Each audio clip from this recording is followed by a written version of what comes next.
Ayun, magandang araw mga kababayan. Welcome back to my channel, Boy Relocation Site Vlog. Panibagong araw, panibagong vlog na naman tayo ngayon mga kababayan. So mga kababayan, mayroon tayo ngayon dito pupuntahan na minsan na natin siya napuntahan at siya po ay may bukol sa liig, si Tatay Ramos. Ngayon muli po natin siyang babalikan ay mayroon po isa na paabot ang ating mga kababayang OFW, ang Pinoy Vlogger Charity Group ng pampasikat sa kanya sa ibibigay po natin. So ayun mga kababayan, kung kayo bago pa lang sa aking channel, please subscribe, like, and share Buhay Relocation Site Vlog. So tara mga kababayan, samahan niyo ako. So yun mga kababayan, ito po yung terminal kung saan dito po siya pumipila. So ipakita ko lang sa inyo mga kababayan, ito po yan. Ito po yung mga kasamahan na mamasada. So ngayon, titingnan natin siya kung nandito siya ngayon. So yung mga kababayan, pag ano natin kung nandito si Tatay Ramos. So ayun pala mga kababayan, nakita natin si Tatay Ramos. Hello, kamusta? Magandang umaga sa inyo lahat. So, Tatay Ramos, kamusta ka na? Medyo hindi maganda pakiramdam. Bakit nasabi mong hindi maganda pakiramdam mo? Para kung nawawalan gana siguro, para may ngal. Parang Nangangawit, para may pasana siguro. bakit ano nararamdaman nyo Tatay Ramos sa iyong balikat? Parang natetens ka. Ganon. Yan ba hindi mo ba tinatitik up yan? Dapat siya kami misal for blood test yun. O ganon lang. So kung ipa-check up mo yan, pwede kang ikaw lang mag-isa magpa-check up. Kung pwede sa doktor. Mga magkano ba kailangan mong check up? Ayos sa kanila, mga 20 pero kaya hindi ko sigurado, kaya pupunta ko mo, tatanong ko. 350, mga ganon. Tatanong ko rin. So ayun mga kababayan, si Tatay Ramos ay bibigyan po natin siya ng pang-papacheck up para malaman po natin kung ano po ang laman ng bukol sa kanya. Ipakita lang natin. So ayan. So mga kababayan, nararamdaman niya na parang nangangawit na siya. At wala ka bang nakakausap na nagpayo sa iyo na kung ano ang magiging sakit mo na yan? Meron na akong kwentuhan. Meron po ang sabi nung bihira tumubo sa lalaki. Yung Ito, isa na sa leeg ko. yung bukol na yan. Tinanong ko kung sabi nilang thyroid ba? Thyroid, Thyroid sa lalamuna. Kung magdaramdaman, wala naman akong nararamdaman. Pagi nga, pagar, kamang wala. Nadarang na yun. Parang nagkaroon ka ng tension yung nawala ng gala ba ganun. So ayan mga kababayan, si Tatay Ramos. Namasada po ba kayo? Namamasada ko talaga. Nakailang biyahe na ba kayo? Sana kaya nawalan ako ng isang biyahe lang kasi parang nawalan ako ng gana. Dahil para nangangawit ka, gano'n. Parang ang gano ko parang nangangawit ako na hininto ko muna kaysa makalislas lalong napakalakas ang lisyo mas maganda hininto ko muna. Okay. So ayun mga kababayan, si Tatay Ramos kasi ay kumuha siya ng hulugang tricycle. Palibasa hindi kayo sanay, hindi pa masyadong sanay. Kasi mga kababayan, kung bakit kumukuha siya ng tricycle, kasi po pinagbabawal na mamamasada yung kuliglig, yung kuliglig. So ngayon kailangan ay tricycle na po ibiyahe.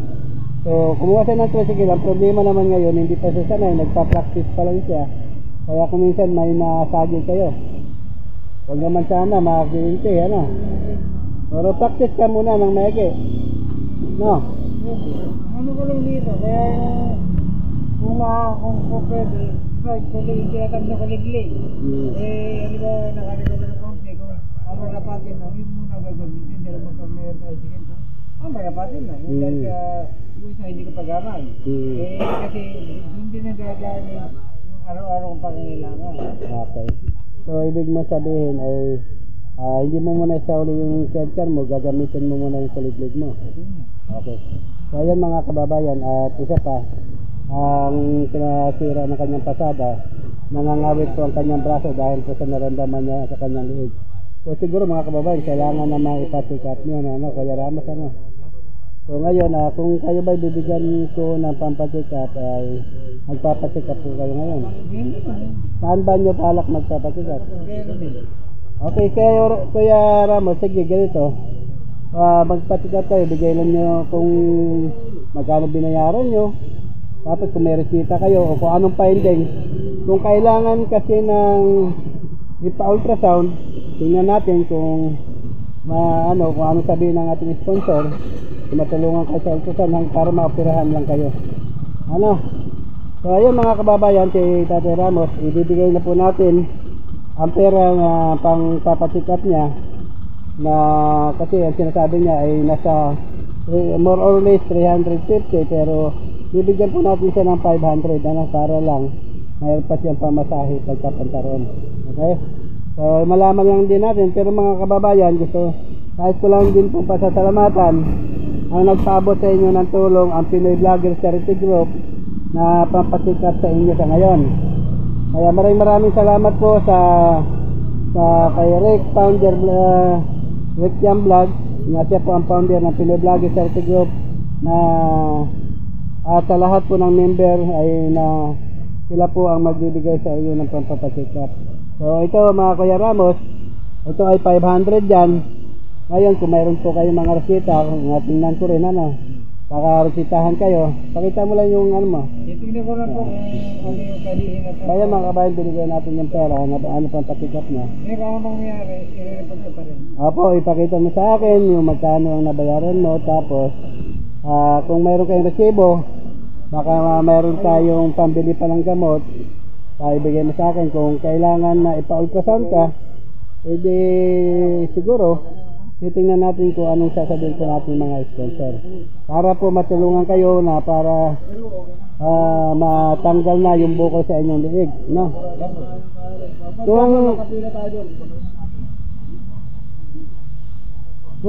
Kung sakali na operahan kayo, malaan lang din namin para siyempre kung anong kaya po namin may tulong sa inyo ay natutulungan po namin kayo.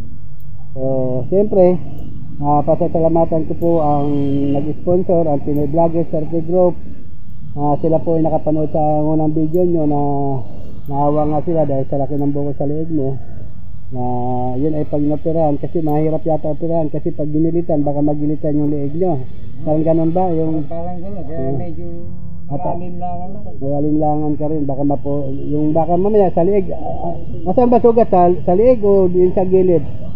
Sa gilid. So hindi naman pala kayo maliigan, So ayun mga kababayan, maraming salamat po sa Pinoy Vlogger Charity Group. Siyempre sa lahat po ng member at sponsor, maraming salamat sa inyo. Ano masasabi niyo naman Kuya Ramos sa nagbigay sa inyo ng tulong para kayo makapagpacheck up? Maraming salamat po sa nagbigay ng tulong. Malalaman din po kung ano yung resulta. Sa ngayon po kasi pupunta pa lang ako, hindi ko alam yung pagbalik nila lang. Ano po ba kayo po ba ay mamamasahe o dali mo yung tricycle mo? Hindi, yung bike na lang dati mo. Magbabike lang kayo? Bakit may bike po ba kayo? May bike na lang, meron. Hindi ba kayo nahirapan Hindi naman ako nahirapan. Pero wala po kayo naramdaman na sakit o ano sa inyong leg? Basta ganyan lang, tumubo lang siya. Parang nangangawit na hindi ko mawari. Parang wala ako sa concentration ko, nabubuluhan. Sa pamasada. Sa nararamdaman ko. So, siyempre Kuya Ramos, kamustahin ko lang nga pala, yung nabanggit mo sa akin, yung ate mo na may sakit na kayo pa nag-aalaga. Kayo nga may sakit, tapos kayo din yung nag-aalaga sa anak. Kamusta naman po yung ate nyo? Meron po, hindi po problema. Ugat na kung nire-reklamo niya. Sabi ko sa kanya, ipakonsulto muna para magano ng doktor. Pero ayaw magpayo ng, hindi ko alam ang ano. Magpapabili ng gamot. Hindi ko naman ang sabi ko, hindi nyo ba dinala sa center para mapasikap sa center para marasitan at mabigyan ng paunang lunas? Baka lumalakad yun pagkakaga. Tapos bumabalik yan, hindi ko alam kung saan siya nagagawin. Pero nakaka-uwi naman siya pag umaalis. Nakaka-uwi ka lang po. Yung ugat sa paa, hindi nireklamo niya. Kaya ba okay lang sa kanya na nag-isa lang, walang problema lang kung hindi ba siya okay lang sa kanyang karamdaman na nag-isang na maglalakad. Lagi siya nangalangan ng mariberin, magkama kayo bumabag. Pagkatapos may naawa sa kanya, kahit naman pagtawid, buhay lang. Bumabalik. So ayun mga kababayan, maraming salamat nga po. Siyempre, na kausap na natin si tatay. Siyempre, hindi na kita masyadong matagal pang kausapin para kayo po ay makapagpa-check up na at malaan ko rin. May sisingin lang po ako. Gusto kami ngayong araw na ito, pagpunta ko doon, at may bakante, halimbawa walang pasyente, papasok ako ko. Pero pag may pasyente, papa-schedule, sasabihin ko din sa inyo. Apo, sige. Pero baga ganyan kasi na mga check up lang, umatik po kasi diretso na kayo sa emergency room. Pero yung mga naka-schedule kasi doon, ay may mga schedule yun, hindi po kayo kasama doon. Kailangan doon kayo sa emergency room pumunta. Mati-check up kayo kagad noon. So anong mga finding, malaan lang din natin para kung ano man may tulong ng ating mga kababayan, ay may masasabi din natin. So ayun mga kababayan, maraming salamat po. Tatay Ramos, thank you so much po na sa pagpa-unlock sa kayo po yung kinakausap ko. At ito po ay aking na-upload sa aking YouTube. Okay lang ba sa inyo? Okay. Maraming salamat po mga kababayan. Siyempre ang Pinoy Vlogger Charity Group. Hindi po ako nagsasawa magpapasalamat sapagkat kayo po ang lagi tumutulong sa ating mga kababayan dito sa Pilipinas. At walang sawang tumutulong sa ating mga kababayan na higit tumutulong sa ating mga kababayan na higit na ngailangan ng tulong dito sa ating mga kababayan sa Pilipinas. Maraming salamat po at bye-bye. Siyempre, kung kayo po bago po sa aking channel, please subscribe, like, and share po ang location sa vlog. Bye-bye po. Salamat po. Okay.